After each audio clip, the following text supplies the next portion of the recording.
Nakikita ko ang leadership ko sa bansang ito na mayroong isang tao na pinapasok sa magulong politika na hindi politiko kundi leader at isang pastor ng kawan na nawawala upang sila naman ay magkaroon ng direksyon, katahimikan at pagpapala. Kasaganaan ang kanilang mararamdaman at ang hinaing ng taong bayan ay mga sentimento ng dissatisfaction. Sapagkat wala pong leader. Maraming politiko ang bansang ito pero walang leader. Ako ay hindi po politiko, ako ay isang leader.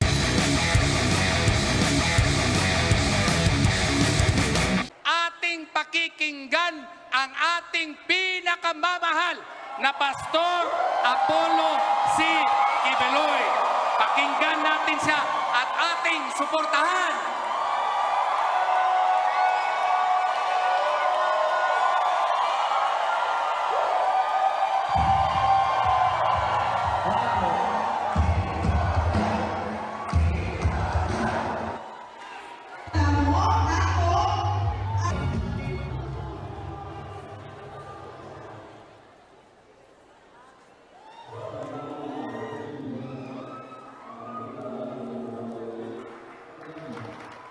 Purihin ang dakilang Ama, mga kapatid, mga sons and daughters sa buong Pilipinas at sa buong sanlibutan. Ako po ay narito ngayon para sa ating proclamation rally ngayong araw na ito, February 11, at ako'y nagpapasalamat na kayo ay nandito upang suportahan ang ating bagong misyon sa buhay na pinagkaloob ng ating dakilang Ama sa atin. So dito po sa NCR, nasa Inaris Gym tayo, Pasig City, sa Luzon, sa Sindalan Gym, San Fernando, Pampanga, Barangay Columbus Gym, naman sa Kasiguran, Sorsogon. At sa Visayas, sa GNJ Basketball Court, Liloan, Cebu, Barangay Macabog Gym, Ormoc City, 3K Sports, Sinikang, Bacolod City, at San Miguel Gym, Iloilo City. Sa Mindanao naman po, sa Barangay Lower Dicayas, Dipolog City, Barangay Santo Niño Gym, Coronadal City, Barangay Lapasan Gym, Cagayan de Oro City, at Capitol Gym sa Butuan City. Sa Davao City po, diyan sa Barangay Cogon Gym, Digos City, Toril Gym, Davao City, Barangay La Pilipina Gym, Tagum City. Mahalaga po ang araw na ito pagkat ngayon ang opisyal na paglulunsad natin sa kandidatura ng inyong pastor. Marahil maraming nagtatanong sa inyo bakit humantong tayo sa ganitong panibagong misyon ng hinirang na anak.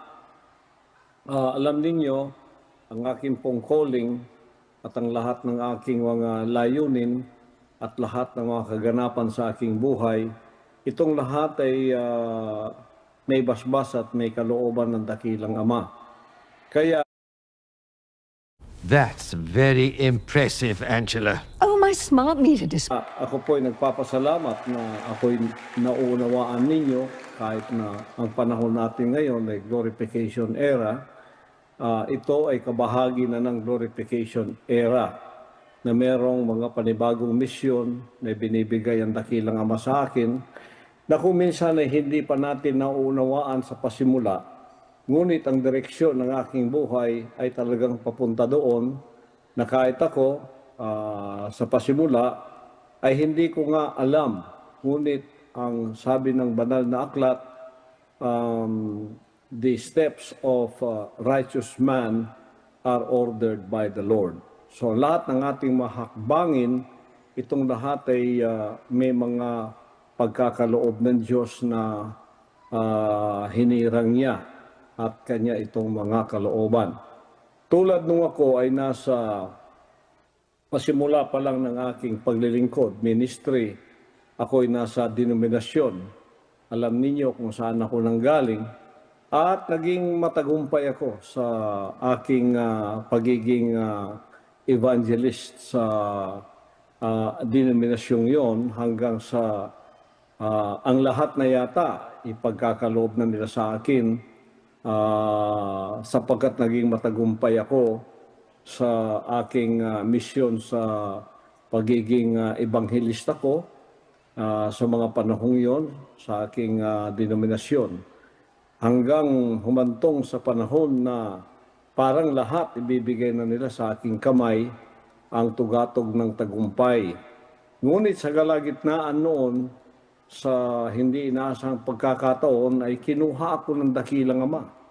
Nagkaroon ng problema at to make the story short, humantong nga ako sa kitbog na hindi ko inaasahan na kung ako lang ang masusunod, labag sa aking kalooban yon. Pero may kapangyarihang humahatak sa akin, papunta doon at pinili ko ang kanyang kalooban nung nalaman kong siya talaga ang may akda nito at siya ang may kalooban nito na sa loob ng 1 taon ay pinaunawa ng dakilang ama sa akin. At sinunod ko ang kanyang dakilang kalooban sa 2 bundok sa 6 na taon.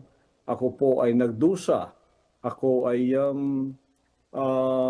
dumaan sa mga kapagsubukang mabibigat mula sa buhay na may pribilehyo sa aking denominasyon ay humantong ako sa buhay na parang kinawawa, parang pinarusahan o kaya inusig at itinakwil. Ngunit hindi ko alam na yung palang kapagsubukan na yon ay merong ibig sabihin sa aking buhay. Bakit ako in-isolate ng dakilang ama? Sapagkat nung ako ay pumasa sa mga kapagsubukang iyon na anumang gawin ng kaaway ng aking espiritu na walang iba kundi si Satanas, ay hindi natinag ang aking pangakong ako'y susunod sa kanyang dakilang kalooban, ipinagkaloob sa akin ang bansang kaharian. Sariling bansa niya na wala na po akong among tao, wala na akong leader na tao, kundi ang naging leader ko ay ang dakilang ama, ang ating Panginoong Hesukristo. At nakita ninyo sa loob ng mga ilang dekada, ipinamahala sa akin ng dakilang ama ang buong bansang kaharian hanggang sa ito'y lumaganap sa buong sanlibutan, naging matagumpay, naging malawakan, at nasakop natin ang buong sanlibutan at ang kanyang mga pangako ay naging may katuparan nang sinabi niyang gagawin kitang measurement o standard ng kaligtasan at kahatulan sa buong sanlibutan.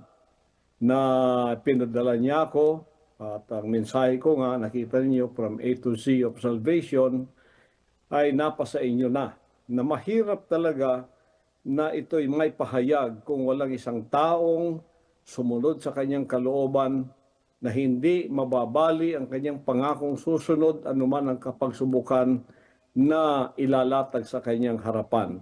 Ako po'y nagtagumpay sa bagay na yon.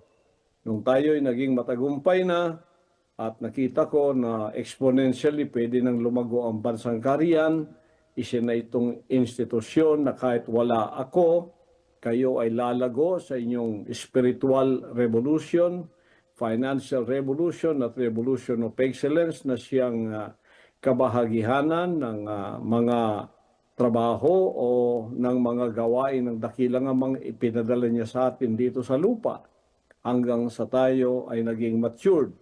Hindi na mga bata sa pag-iisip, hindi na bata sa mga disposisyon at mga desisyon nating gagawin.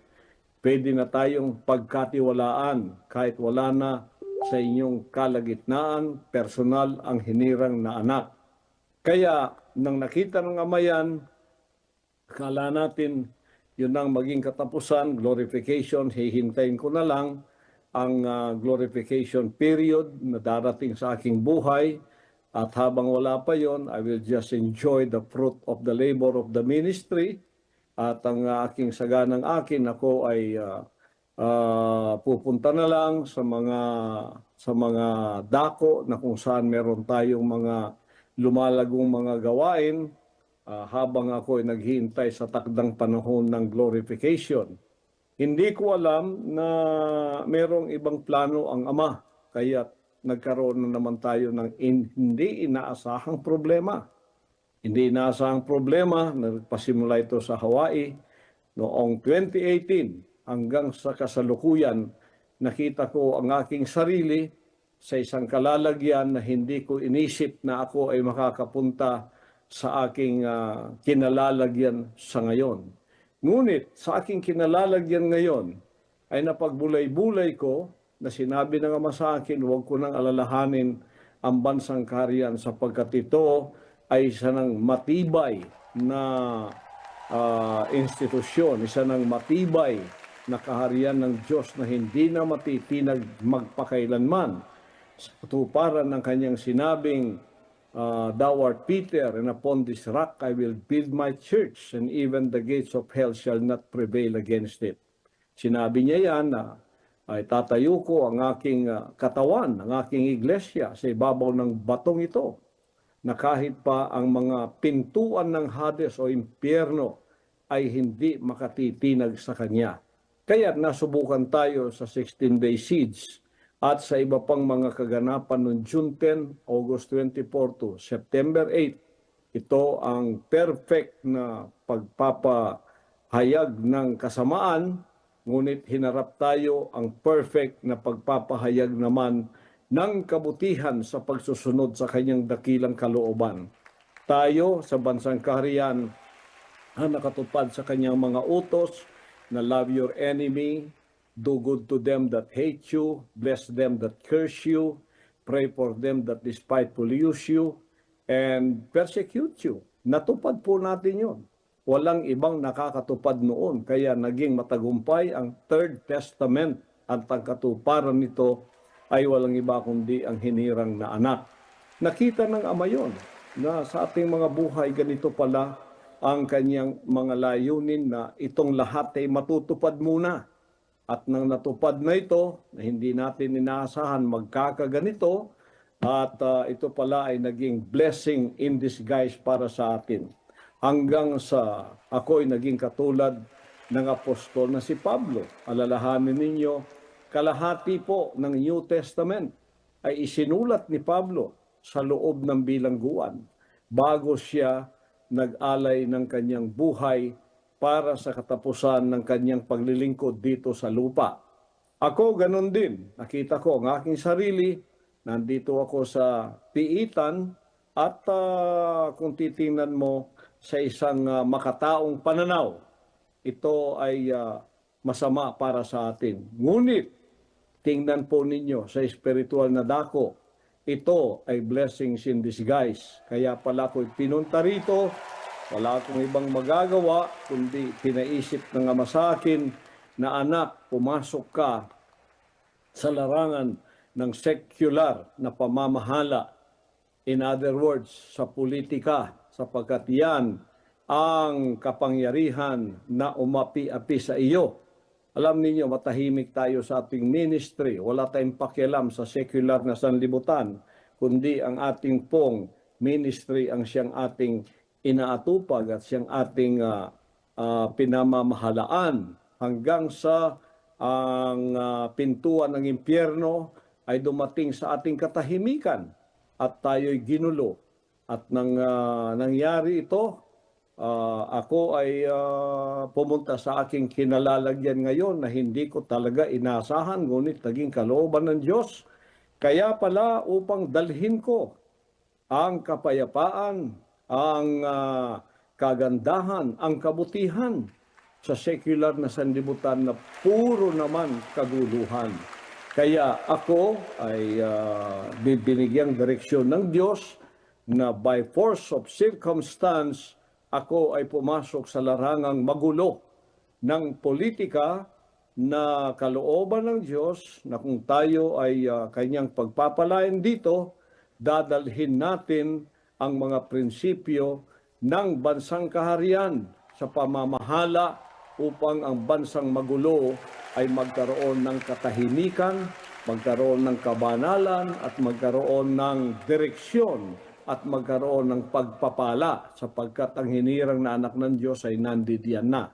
Binigyan tayo ng pinansyal na kapangyarihan, binigyan tayo ng media kapangyarihan, binigyan tayo ng material na kapangyarihan, binigyan tayo ng spiritual na kapangyarihan. Ngunit political na kapangyarihan ay hindi pa napagkaloob sa hinirang na anak na siyang ginamit ng masama upang tayo ay api-apihin, upang tayo ay kunan ng hustisya. At ngayon, ako ay pinamahalaan ng Diyos upang ang direksyon ko ay papunta sa magulong mundo ng sekular na sanlibutan. Katuparan din ito ng sinabi niyang iiwan niya ang kanyang tupang 99 na nasa kasiguruhan, nasa kaayusan, nasa prosperity, nasa peace, stability, at siya hahanapin niya ang isang nawawala. Nakikita ko po ang bansang Pilipinas ay parang makakawan ng tupa na wala pong shepherd o walang pastor na aakay sa kanila sa landas ng katahimikan, sa landas ng kabutihan, at sa landas ng kaayusan.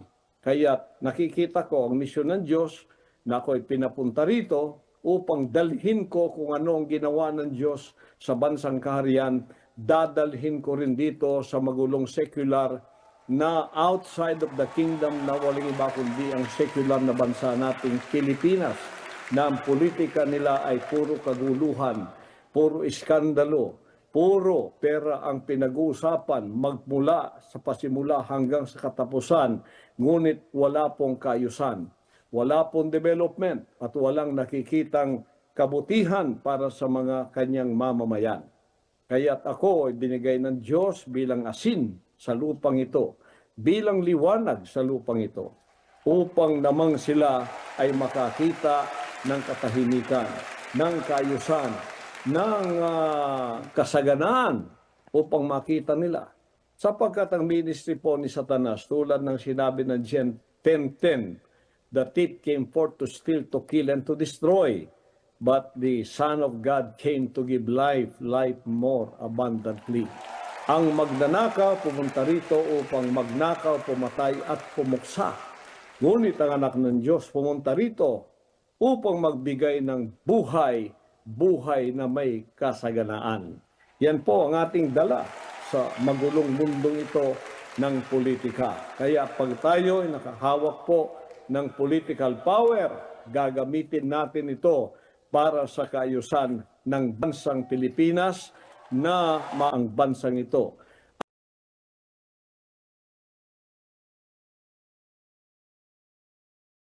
Ng lahat, at ito ay gagawin ko kung sakaling ako'y pagkalooban ng Ama na makapangyarihan sa direksyon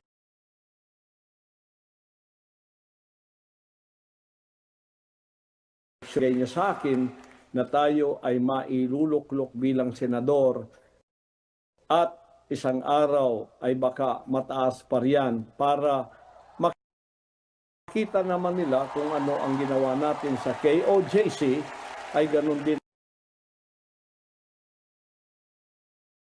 ang gagawin natin sa bansang secular ng kung ano ang ginawa natin sa KOJC, ay ganun din ang gagawin natin sa bansang secular na nagmumula sa kaban ng bayan kung sakaling tayo'y pagpapalayang makaluklok para sa kaayusan at sa prosperity ng bansang Pilipinas. Upang ang mga tao naman dito ay makakita na meron talagang isang leader na kahit na wala na ang tunay na leader natin, ang Pangulong Duterte, na siyang nagpakita ng tunay na leadership. Ngunit sa kasamang palad, 6 na taon lamang siya.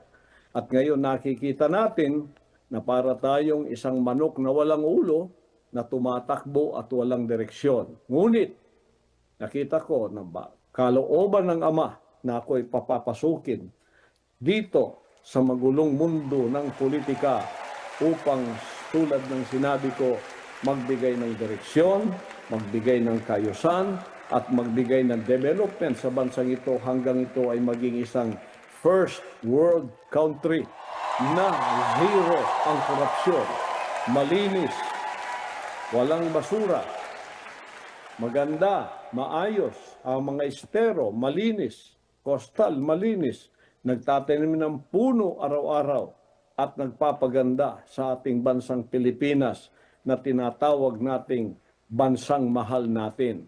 Kaya ako po ay nandirito ngayon tulad ng ministry ng hinirang na anak. Alam ninyo, ang threefold ministry ng hinirang na anak ay Mosaic, Solomonic, at Prophetic. Sa Mosaic, eto na nga, si Moses lumaki sa Ehipto. Pagkatapos, dumating ang problema after 40 years ng kanyang buhay doon bilang isang prinsipe ng Ehipto. At kinuha siya ng Diyos mula sa kanyang karangyaang buhay. Nagkaroon ng problema, nakita niya ang kanyang sarili at the backside of the wilderness. Nandun po siya sa ilang. Biro ninyo ang problemang yon na mula sa karangyaan, nakita niya nag-iisa na lamang siya ngayon. Kaya pala, nagkaroon ng problema dahil may plano ang Diyos sa kanya na siyang gagamiting tagapagligtas ng bayang Israel dahil sila ay nasa pagkakaalipin sa kamay ng Ehipto. So, si Moses, isang araw, nakarinig ng tinig at sinabi, Moses, nakita kasi niya ang isang nag-aalab na tanim na hindi naman nasusunog at kanyang nilapitan ito at narinig niyang boses ng Diyos na sinasabing, alisin mo yung panyapak sapagkat ang lupang iyong tinatapakan ay isang banal na lupa. Iyon ang misyon ng Diyos sa kanyang tinawag siya at binigyan ng direksyon upang bumalik sa Ehipto na magulo, na secular, upang iligtas ang kanyang bayan para sa pagkakaalipin na mawala sila at sila ay pwedeng magsamba o maglingkod sa Diyos na wala pong nag-aalipin sa kanila. Sa aking Mosaic Ministry, ako'y pababalikin sa secular na sanlibutan. At ako ay gagamitin niya ang leadership ng hinirang na anak na hindi na pwedeng bilhin, hindi na mababali pa, hindi na pwedeng i-bribe ng pera, hindi na pwedeng takutin pa, hindi na pwedeng i-terrorize pa para sumunod sa masama. Ako ay magpapatuloy sa kabutihan, magpapatuloy sa kagandahan, magpapatuloy sa kayusan, at magpapatuloy sa pagpapala na ibubuhos ng Diyos sa bansang ito. Once na namulat ang mata ng mga Pilipino na kailangan nila ang leader na katulad ko. Upang namang makatikim sila o makaranas ng pagpapalang atin ng dinanas sa ating bansang kaharian, ang KOJC. Kaya ako'y naririto ngayon para sa mission na ito na pinakita ng Diyos sa akin na gusto ko man o hindi sapagkat wala po akong planong ako. Hindi pa rin ako politiko. Ako ay isang leader. Huwag ninyo akong tawaging politiko kahit ako'y pumasok sa politika sapagkat hindi po ako traditional na politiko na papasok lang sa politika upang ang layunin ay magpayaman sa sarili, magnakaw sa kaban ng bayan at manlinlang sa mga tao. Ako po'y narito, ipakikita ko ang leadership ko sa bansang ito na mayroong isang tao na pinapasok sa magulong politika na hindi politiko kundi leader at isang pastor ng kawan na nawawala upang sila naman ay magkaroon ng direksyon, katahimikan at pagpapala. Kasaganaan ang kanilang mararamdaman at ang hinaing ng taong bayan ay mga sentimento ng dissatisfaction. Sapagkat wala pong leader. Maraming politiko ang bansang ito pero walang leader. Ako ay hindi po politiko, ako ay isang leader. Na pagka namulat ang mata ng Pilipino, ako ay binoto sapagkat daraan tayo sa voting process, election process. Kasi kung ang Diyos lang talaga ang matutupad dito at hindi nadadaan sa kamay ng tao, kaagad-agad ako ay maglilingkod sa inyo ng tuwiran. Pero dadaan pa tayo, ako'y nananalangin na sana mabuksan ang mga mata ng tao para makita nila ang leadership ng anak ng Diyos na naranasan lang sa loob ng bansang kaharian. Nga ako'y pinalabas ngayon para ang leadership na ito ay maipamudmud ko naman sa bansang Pilipinas na napakaraming politiko pero wala pong leader. Kaya merong dissatisfaction, merong poverty, merong division at merong pagkakaniya-kaniya. Ito po ay mawawalang lahat once na tayo ay nailuklok na sa Senado at nagkaroon ng kapangyarihan upang may sakatuparan ang mga plano nating puro kabutihan para sa ating bansang Pilipinas. Nagpapasalamat ako na ngayon ang bagong misyon na pinagkaloob sa akin habang ako ay nasa glorification era ay magiging kabahagi ito ng kasaysayan ng bansang kaharian na isang araw mayroong isang tulad ni Moises na ipinadalang muli sa sekular na sanlibutan ng Ehipto at iniligtas ang kanyang bayan sa pagkakaalipin ng mga nag-aalipin sa kanila sa karukhaan, sa panlilinlang, sa kawalang direksyon at walang kasaganaan. O, tingnan ninyo, napakalit ng bansa natin, napakayaman natin sa natural resources. Bakit 87% ay nasa karukhaan pa rin? Divided into A, B, C, D, E. A, B, wala tayong problema, puro mga milyonaryo yan. Ang CDE, yan po ang 87% na puro nandyan ang problema ng karukhaan, droga, krimen, at ang kawalan. Nandiyan lahat. Bakit? Sapagkat wala pong leader. May paminsan-minsang leader tulad ng ating Pangulong Duterte, ngunit 6 na taon, pagkatapos ng 6 na taon, balik na naman tayo sa cycle ng kaguluhan, sa cycle ng awayan, ng bangayan, ng iskandalo, ng pera ang pinag-uusapan. Dapat ang pag-usapan natin, ang pera, pumunta, napagaganda ng ating mga daan. Kahit saan ka pumunta, pwede kang magkotse. Nagkakabit-kabit na ang ating mga isla. Meron tayong bullet train, papuntang Luzon, Mindanao, back and forth. Napakaganda ng perang pinuntahan ng Department of Health sapagkat libre ang medisina, libre ang doktor, libre ang ospital. Napakaganda ng perang pinuntahan ng edukasyon sapagkat libre ang pag-aaral, libre ang edukasyon at may quality pa at may pagkain pa ang ating mga anak. Kung wala silang pagkain sa bahay, dumiretso ka na lang sa paaralan. Meron ka na dong agahan, meron ka pang hapunan. Yun sanang pupuntahan ng maraming perang naluluspay. Ngunit anong naririnig natin?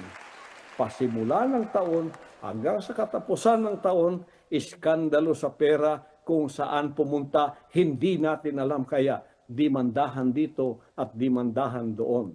Sa akin pong leadership, kung ako'y pagkakatiwalaan ng mga taong tulad ng pagtitiwala ng Diyos sa akin, aalisin po natin lahat yan. Zero corruption, zero waste, at zero pagnanakaw ng pera ng bayan. Ako ang magbabantay sa anumang budget, sa anumang pera ng bayan. Ako'y nananalangin na magkakaroon tayo ng presidente na tulad ni Inday Sara, ating vice-presidente, na magkakaroon ng tulad ng ating mga panaginip. At ako'y aalalay sa bagay na yan.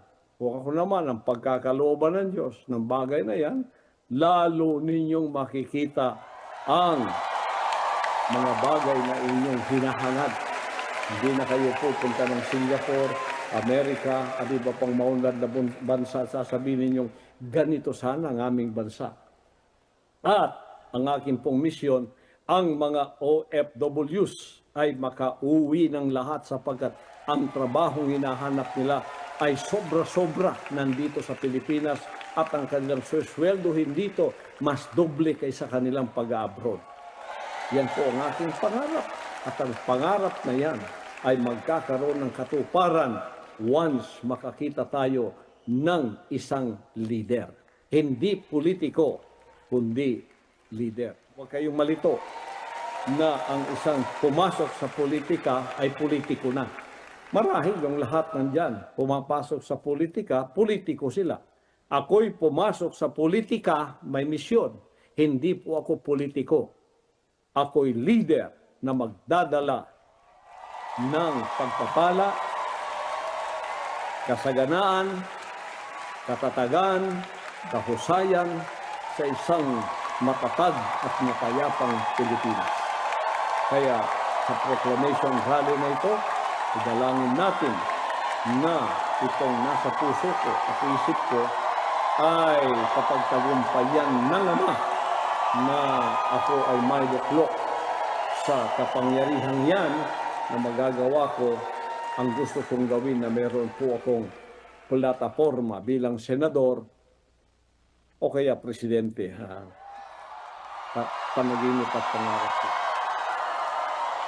So, buri ng Ama, mga kapatid. Salamat din sa lahat ng mga kapatiran.